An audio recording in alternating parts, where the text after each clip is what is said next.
Və həmçinin fayda olaraq fikir verin. Bu hədisdə həmçinin faydalı elm əldə etməyə də dəlil var. Nədə? Ya eyyuhəl-ləzīnə əmənu kulu minət-tayyibət. Bəli. Ey iman edənlər, pak, halal olan şeylərdən yeyin. Hə? Bu həmçinin faydalı elm əldə etməyin dəlillərindəndir. Niyə?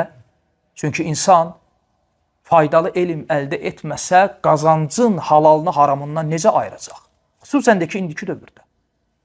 Ticarətlə əlaqəli, bank sistemi ilə əlaqəli nə qədər şübhəli şeylər var. Bilmirsən, haramdır ya halaldır. Elə deyil. Xüsusən indiki dövrdə. Ona görə həmçinin burada faydalı elm əldə etməyə də dəlil var.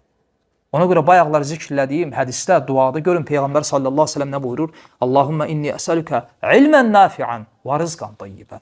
Allahım səndən faydalı elm və halal ruzu diləyirəm. Çünki faydalı elm olmadıqca insan bilməyəcək o qazancdan, o ticarətdən, o ruzudan hansı halaldır, hansı haramdır.